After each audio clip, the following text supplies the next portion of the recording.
My name is Desiree, and this is what the Lord has done for me. Growing up, I grew up with both my mother and my father. My father grew up, he was in the military, he used to be a cop, so he had a very strict background. My mother, she was high school beauty queen, so that was nice to look at her trophies and from her childhood. But we grow up in my household at this time. There was four of us, me, my two younger sisters, and my younger brother, and we were all 2 years apart. And we were a very, very close family. We would go out to dinner, we would go out to movies, but most of the time my mother would cook, and I appreciated that. We had home meals just about every night.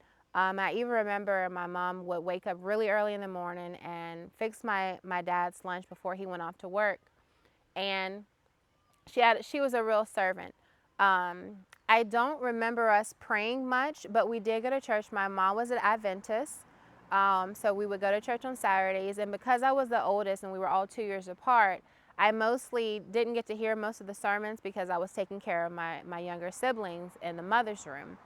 My dad, sometimes we would go to church with him on Sundays.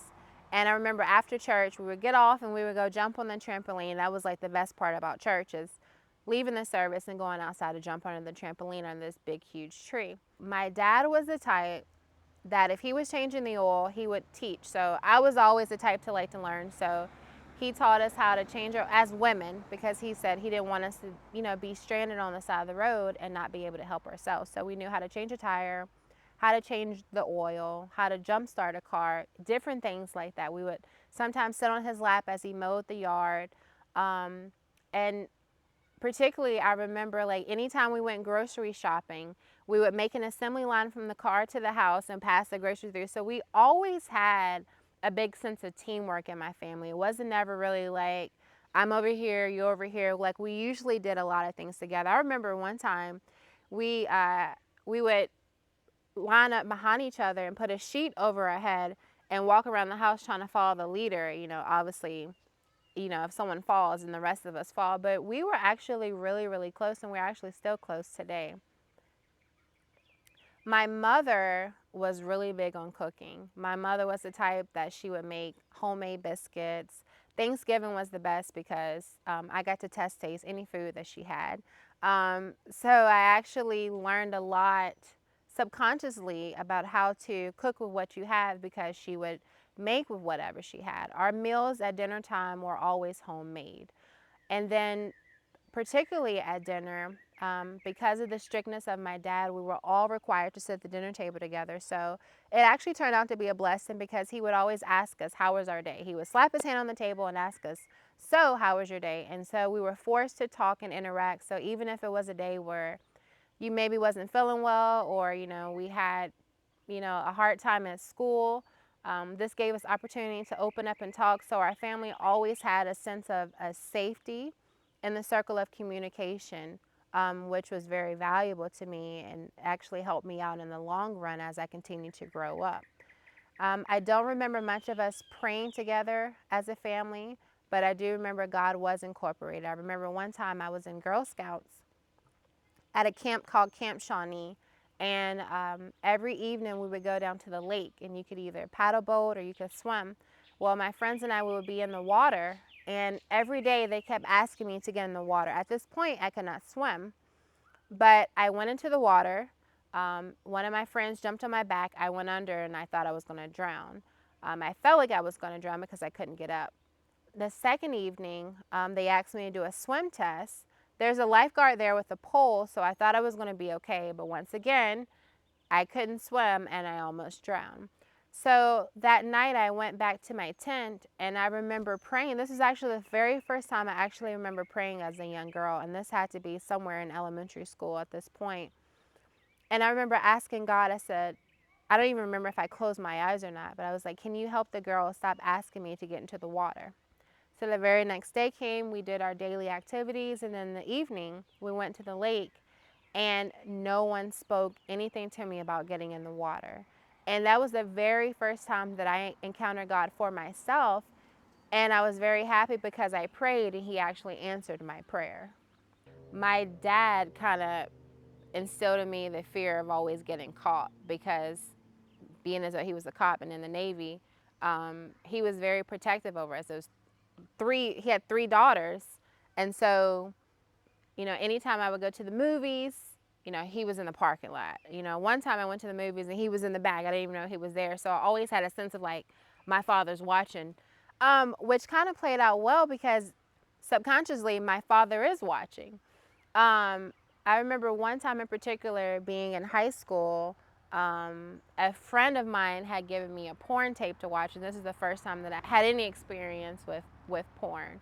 And so, like any curious teenager, I watched it for a couple of nights. But that sense of my father's going to get me, my father's watching, he's going to catch me. I praise God that I wasn't that I wasn't addicted to it, to stay to it, mostly out of fear. In high school, I had a friend, and I remember we were talking one day, and we were talking about music. And my grandmother, being as though she was a very strong Adventist, she had said to me, "Did you know the Bible talks about music?" And I said, "The Bible talks about music?" And she said, "Yeah, come over to my house at such and such a time on such and such day." So we did that, and she started us off with the Doug Batchelor series, with the first study, and continued to go through. Needless to say, I kept going through because at this point, I had always been taught to be very obedient, and I knew that God was there. But this is my first time actually learning about God myself. And then so I came to the point where I actually started learning about the Sabbath. And at this point in the studies, I had invited one of my other best friends to come. So she started going to the studies with me.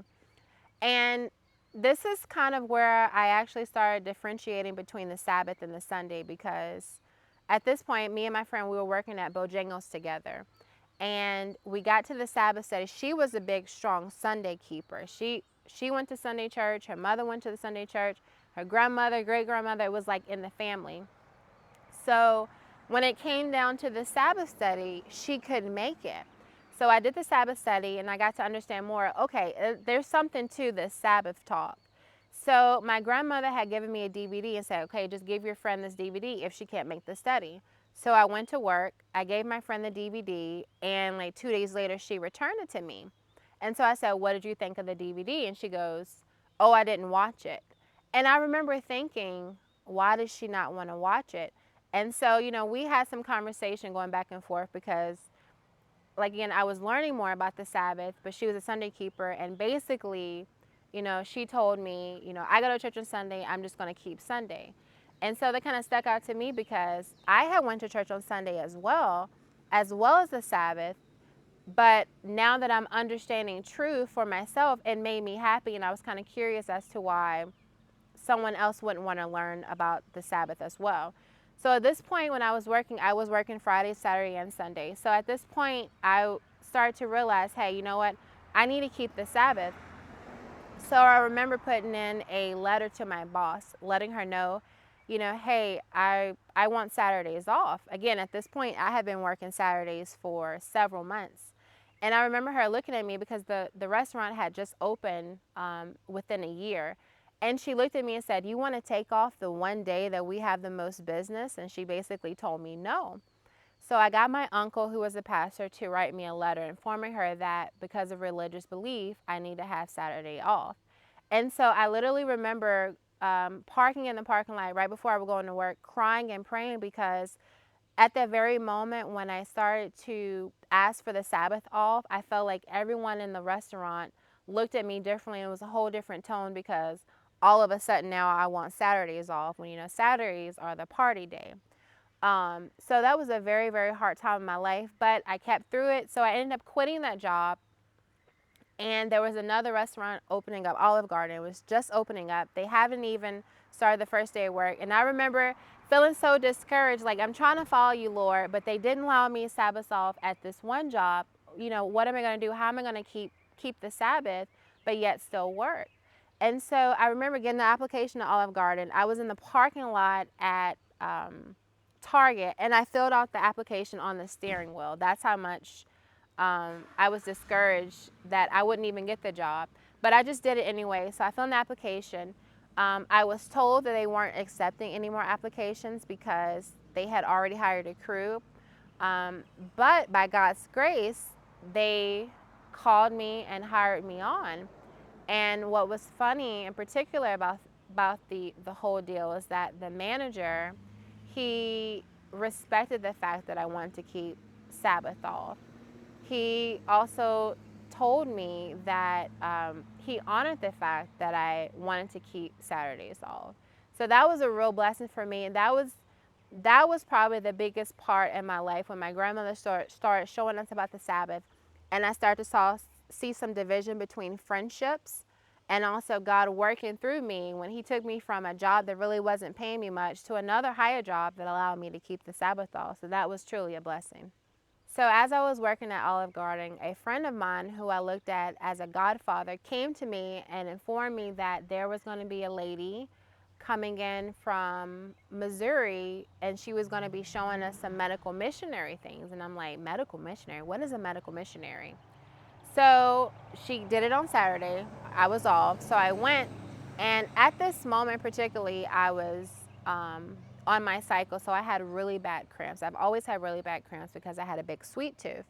And so, at the end of her talks, she was showing you about like cayenne, pokeweed, cabbage. She was mentioning all these different things that you can do with stuff that I've been eating all my life because my mother, again, she did home cooked meals. And I was like, I never knew that cabbage could help with knee problems and arthritis and, hot and cold and hydrotherapy. And so afterwards, I had talked to her because I had let her know that at this point I was in college. I had started going for cosmetology, and then I ended up changing my major to a veterinarian, and then I ended up changing it again to be a nurse. And during the time of being a nurse, I just remember sitting in class thinking, when they were talking about syringes and medications, like something just doesn't sound right. So I kind of backtrack a little bit. So at the time where I was supposed to take my exam, I actually missed the date to take my entry exam, and I missed it. So that means I would have to start the semester all over because they only accept so many students at one time. So I got my letter saying that I wasn't accepted, and that was really hard for me. So at this point, that's when my godfather came and told me that this lady was coming. And I was like, I was very interested because I was going to school to be a nurse. And this woman was talking about healing, but it was in a totally different direction. So we went, I talked to her, ended up going with her back to her home and learned a lot about medical missionary work and then and gardening and things like that. And then from that, the Lord took me to a ministry in Kansas where I got to experience Bible work for the very first time. I was like, what is a Bible worker, And we went door to door, which for me wasn't necessarily something hard because I had always been a pretty outgoing person. Some might even have called me a class clown because I was very, very bubbly, I was very spontaneous, outgoing, like to do whatever. Um, so it was neat being able to share this new faith with other people um, and try to, just talking to them. And one thing in particular we would do is we would sing scripture songs. So I remember going out with several people singing scripture songs. Obviously, some people accepted it. Some people didn't. You have all type of experiences when you're going door to door, but that was also a nice way to minister to people. And during my time of doing Bible work, I would also take Maimon Wilson's book, God's Medical Kit, and I would go through the book and make my own lessons out of it and teach it to a senior class at a nursing facility that was close to where we live. So that was neat doing that with the seniors there, teaching them how to make cashew cheese, teaching them how to make charcoal poultices, different things like that. So at this point in my life, I'm married now and I have a child. And so the Lord impressed us to form a group of mothers, expecting mothers or single women. We get together and we read child guidance and we share experiences and prayer requests, different things like that. I also, at the moment, currently take care of a lady. She has Lewy body dementia and diabetes. She's also Adventist. She's from Jamaica, so we get to um, talk to her and help her with the ailments that she has.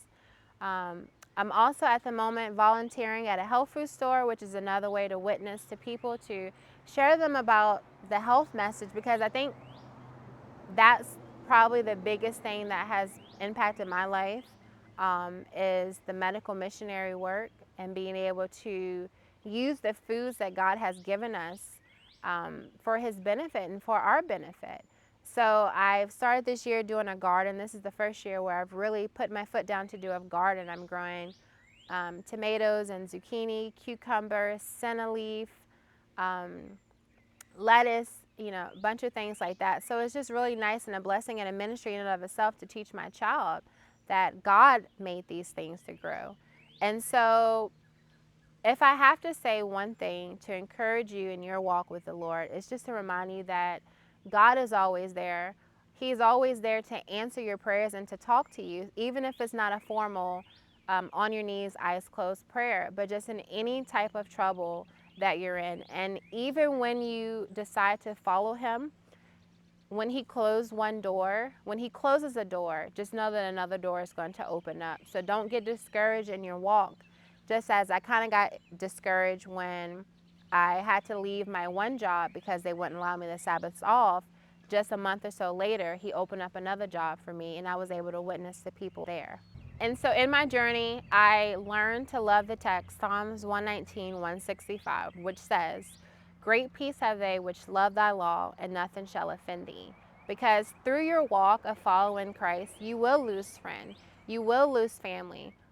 In particular, I remember when I left off to go to Missouri, my family thought I was crazy because I'm going off to do something I've never done with someone who I just met 9 hours away from where I grew up. My dress changed. I started wearing skirts. I went to a plant-based diet, which was all very different from how I grew up. So from my family's point of perspective, I was changing and it was weird and it was odd, but I kept doing what I felt like God was telling me to do. And now it's a blessing because my family will call me and say, "Hey, Desi, I have this problem. What can I do for this?" Or "I have this problem. What's good for this?" Or "What herb is good for this?" And it's a blessing being able to help those who at once looked at me as strange, because I'm pretty sure as Christ grew up, they thought He was strange. But just sticking to what you know and praying and keeping that relationship with God will benefit at the end, because you're able to be a bigger witness. So don't be afraid of what people have to say. Don't get offended by those who are not where you are today, and keep the faith. My name is Desiree, and this is what the Lord has done for me.